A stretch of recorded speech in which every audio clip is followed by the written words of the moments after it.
Carla Falcão, especialista em carreira, em negócios. Muito obrigada por atender a educadora. E eu gostaria que você falasse sobre a autoestima, né?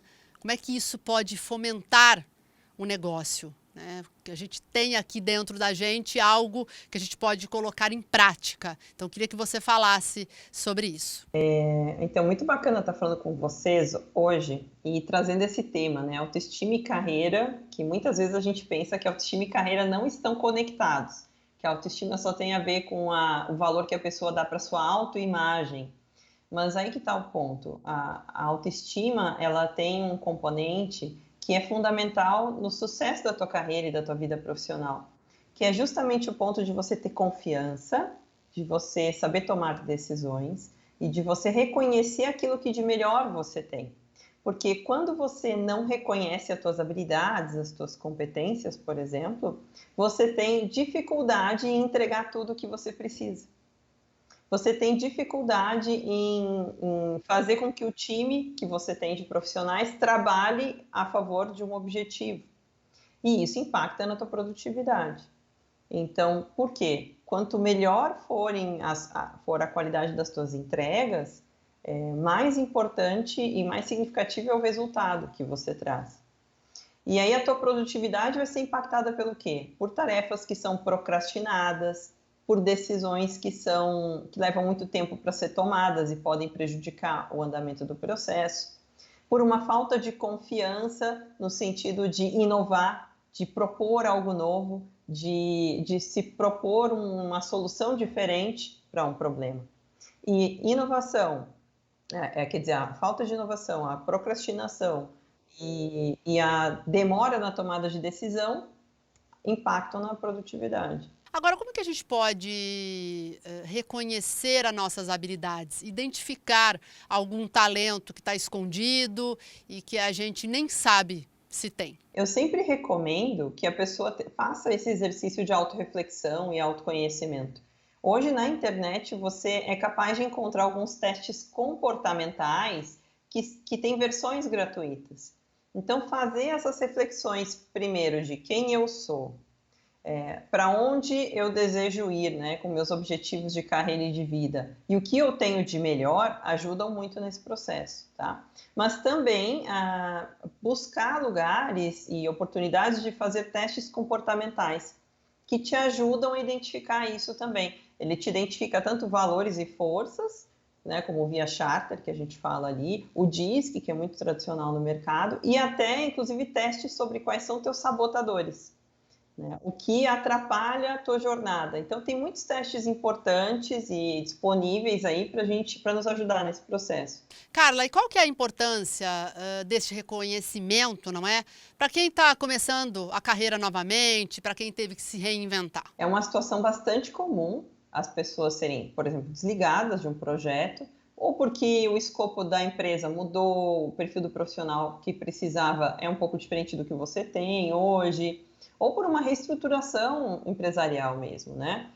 E as crises, e são tantos elementos aí. Então é importante sempre a gente aproveitar esse momento de transição de carreira, de recolocação, para olhar para a tua jornada profissional e fazer esse exercício. Quais são as minhas principais habilidades? Quais são aqueles pontos que eu preciso também aprimorar? A gente às vezes não gosta muito de olhar para aquilo que precisa ser desenvolvido, mas é fundamental isso. Porque quando a gente tiver essa nova oportunidade no mercado, eu vou continuar me desenvolvendo. Então, perceber, dentro da minha carreira, e aí de todas as possibilidades de experiência que eu já tive, quais foram as principais habilidades que me fizeram ter sucesso? Foi a minha liderança? Foi a minha empatia? Foi a minha agilidade, a minha criatividade, a minha presença de espírito para fazer as coisas acontecerem e inspirar as pessoas a fazer isso? No que essas características trouxeram de positivo para a minha carreira? E o outro ponto é no sentido de olhar para as deficiências também. Então, o que faltou para mim para que eu pudesse ser melhor? Então, talvez um idioma com mais proficiência, talvez um conhecimento técnico, muitas vezes até um conhecimento comportamental, de fato.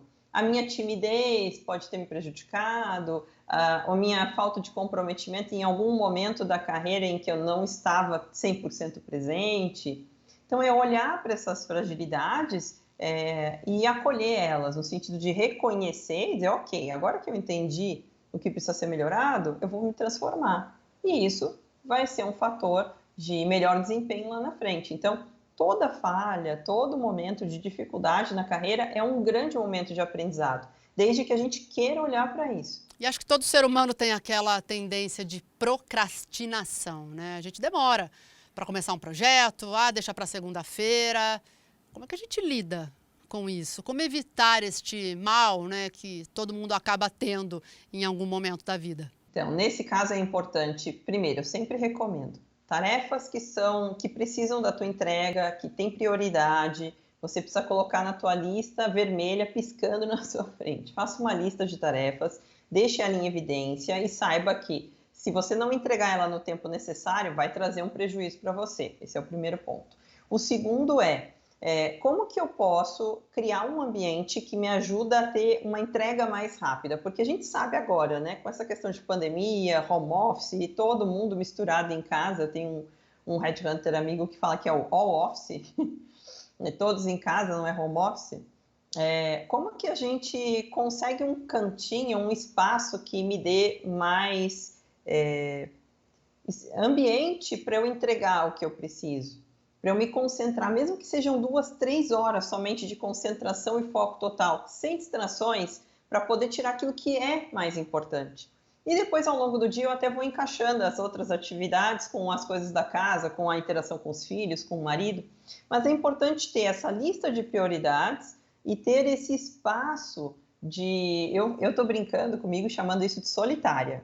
Porque assim, aqui no escritório, eu estou em casa, eu também tenho filho pequeno, marido em casa, gato, cachorro, periquito, tudo aquilo, vizinho, parquinho do lado de casa, tudo para distrair a gente. Só que assim, aqui no escritório eu tenho uma sala que ela nem tem janela, ela é um cubo assim, bacana, mas não tem janela, é bem isolada. Antes eu não gostava tanto dessa sala, hoje eu acho ela incrível, porque eu digo que eu preciso dos meus momentos da minha solitária aqui, onde eu foco, eu estou aqui falando com você daqui hoje, onde eu boto as listas e vou atrás de tirar tudo que eu preciso da frente. Eu faço isso durante 2 dias. São 2 dias que eu acordei com o meu marido e que a gente tem uma rede de apoio ali para eu poder fazer essa imersão e priorizar tudo. O restante das atividades eu vou encaixando com a aula online, com a reunião, com a conferência, com o atendimento. Mas é importante esse momento, mesmo que ele não seja tão grande, mas que ele possa existir em algum momento da tua semana, porque isso te dá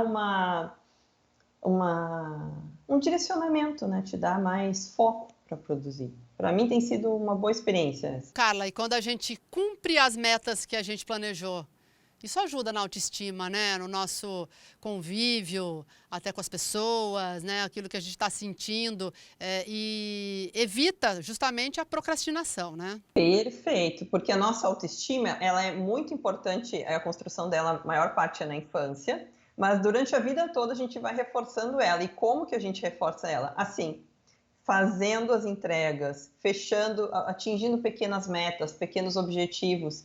E aí lembra, quando a gente coloca uma meta, a gente diz, nossa, eu quero comprar aquele carro que é o mais incrível de todos, que é o mais caro, ou eu quero aquele super cargo. E esquece que tem etapas pequenas que precisam acontecer para você chegar naquela meta maior. Então, também ser um pouco generoso consigo mesmo, no sentido de colocar metas plausíveis e fáceis de atingir. Que ao final do meu dia eu consigo fazer um check-in naquela lista e dizer, pô, fiz isso, fiz aquilo, fiz isso, minha lista andou. Então, não adianta eu dizer, eu fiz o documento completo de apresentação, mas quais são as etapas que eu precisava de coleta de dados para montar as principais etapas da apresentação? Eu tenho 500 e-mails na caixa, não respondi todos, mas eu respondi os 50 principais. Então, são esses balizadores que vão te dando confiança, que vão te dando essa energia positiva para você continuar progredindo. Para a gente encerrar, autoestima e carreira são 2 elementos que estão totalmente relacionados? Diretamente relacionados ao teu sucesso profissional, à tua forma de inspirar pessoas, à liderança, todo líder, em geral, tem uma grande autoestima, porque ele precisa inspirar, né? E uma pessoa que está lá cabisbaixo, fraco, né? Olhando para baixo, um tom de voz mais baixo, não inspira, não adianta, né? E a gente percebe essa energia. Então, a autoestima ela é fundamental para as lideranças também.